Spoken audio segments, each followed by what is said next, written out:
Yep, you know what time it is, man. This is, of course, your favorite channel, man, CTB. It's your chance to boxing. I am, of course, your boy Jay Slay. Say what up to him, man. What's up, everybody? Thanks for tuning in. Oh, definitely. You know what you guys are tuned into, man. You are definitely tuned into a show we call here Chan Check. This is when we rock you guys' chin with boxing news, boxing information, boxing rumors. And sometimes we put some money in your pocket by giving you the odds of a fight. But today, man, we want to talk about something, man, that I'm excited about, man. Because after this year of boxing, which was kind of slow, and then it sped up a little bit towards the middle of the year, it picked up a little bit. But then it started going down slow again, and then we got disappointed about not getting the fight that we all wanted. But the WBC has put out their schedule, I believe, for the year of 2023, and there's a lot of great fights on that card, man. Not on that card, but on that announcement. I will say this: it is being reported by, was it Michael Benson? Is the guy's name? We'll get the guy's name right. It is being reported by Michael Benson, and we know how he is by his information, especially in the year 2022.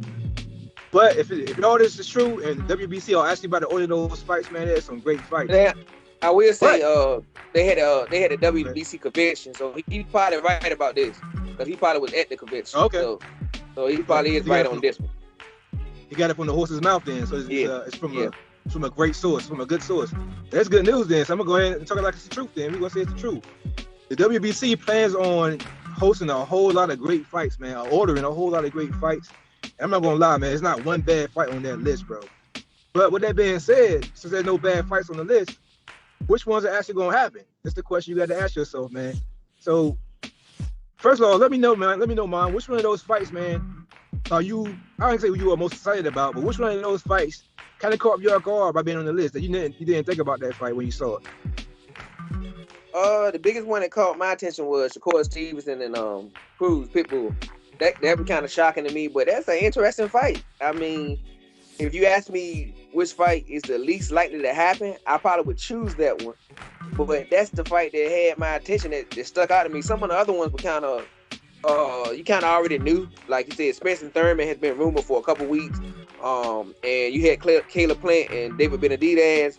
That fight is finalized, and then the Wilder and Andy Ruiz fight is also been rumored for a couple months. So those fights won't shock him, but even though they are great fights, and I'm excited about them, but the Cruz and Shakur Stevenson fight was kind of came out of left field for me. Yeah, me as well. I picked that same fight. I also agree with you that I think that fight is the least likely to happen only because of the cross promotion. It's a cross promotion event. You know, Shakur Stevenson. We all hate the fact that he's with top rank. We all hate that fact, but it's a reality. He's with top rank.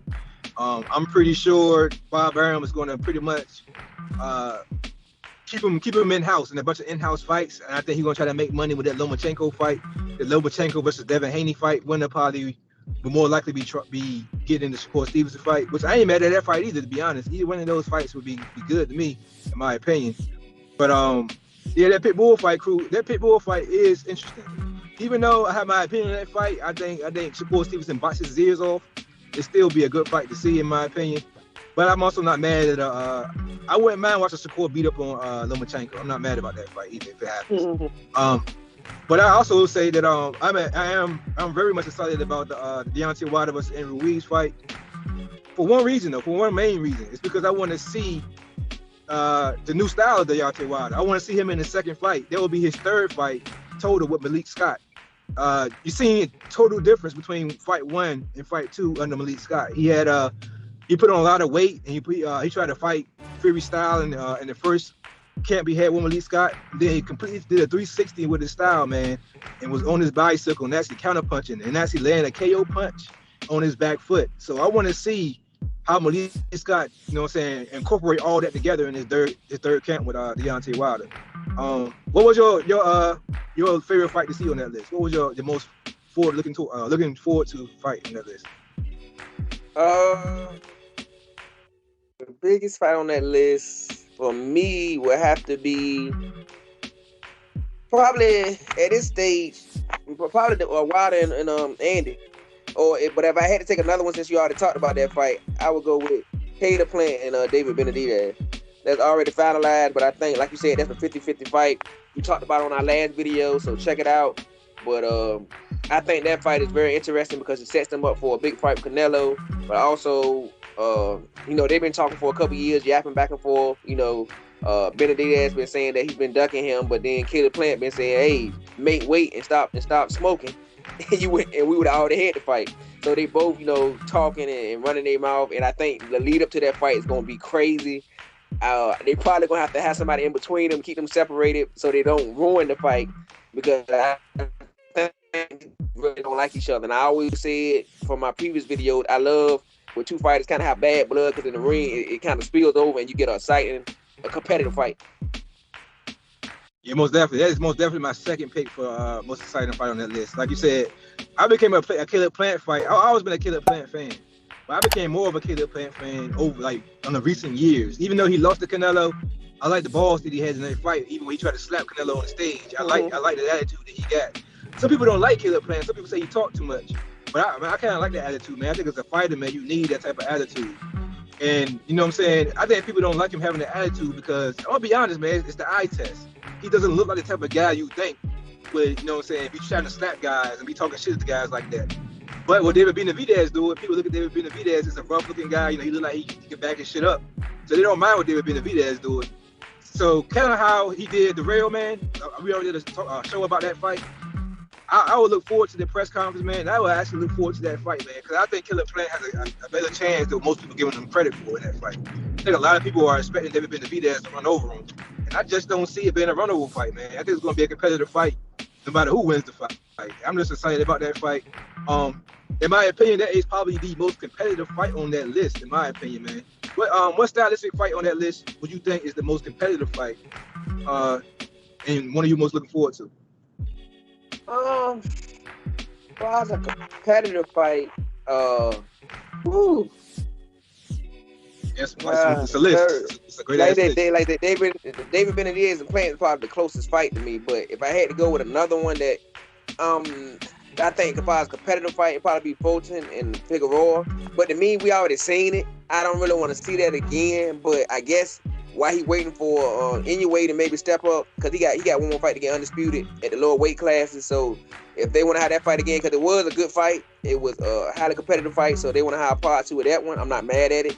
So I think that's a very competitive fight, even though I still would favor Fulton, because I think the second half of the fight he figured some stuff out, and I think he just going to be a win for him. But a fight that I think people sleeping on that I'm curious about, that I can see it going two ways, and that's the Fundora and Tony Harrison, because I think Tony Harrison is probably the best natural boxer that can get on his feet.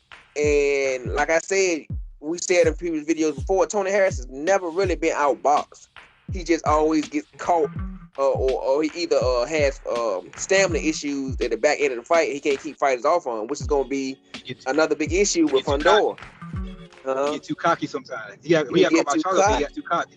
He got way too cocky. But then with Fundora, even though I think that the second half pressure will give Tony Harrison problems, the problem with Fundora is we seen him knocked down and hurt by Lubin. Tony Harrison can punch, and he knows how to counter. So these guys gonna be throwing 80, 90 punches around with a guy that has power and that can counter and that can move on his feet. So that could be an interesting fight. I would favor Fundora, but I think that I wouldn't be surprised if Tony Harrison pulled it off.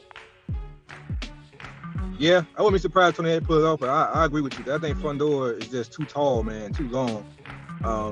And like you said, Harrison does have stamina issues. He's older now. He's a lot older than Fundora. Fundora has the age. He has the age advantage. He has the height, the reach, the motivation. Like, pretty much, Harrison gonna have to box his night. He got to box his night away. He gonna have an A1 performance against somebody with that many advantages against him. But he can do it though. He can do it. Like I said, he just can't be like he was in that Charlo fight. He just can't get comfortable in there and thinking that, this guy can't touch me. I'm styling on him, and then he get caught wearing them uppercuts that Fundora like to throw all the time. He can't get comfortable in there. He can't let the man get close to him. Because even though Fundora is tall and long and rangy, he don't like to fight that way. We seen Fundora in his last fight. He tried to box off the jab. To me, he looked more sloppy. Even though he was so long, he did box the guy's socks off. What's the guy's name? He got the folks Earl Spence. Ocampo. Even though he boxed Ocampo pretty decently, Ocampo had success in that fight. And if Chappell has success boxing you, I highly expect Harrison to have success boxing. So Harrison just can't get too cocky, man, in that fight, man. But yeah, man, that's a great list, man. Like you said, it's a great list of boxing, man. I just hope it's not front heavy. I hope they don't pile all these fights up on the front end of the year, and then the back end of the year we be waking like kind of how we was this year. Like, man, what else y'all got for us? But yeah, anything else you want to add to this topic, man? Yeah, it makes no sense. No, I think we covered it all. Well, with that being said, man, this is of course your favorite channel, man. This CTB. This is Chin Tuck Boxing. I am your boy Jay Slay. Say peace to him, man. All right, everybody, please hit the like button so other people can see the content. Subscribe, comment, notification button so you know when we dropping. You know why? Because we love boxing and you love boxing. But most of all, God, peace and love, and we out of here. Take care.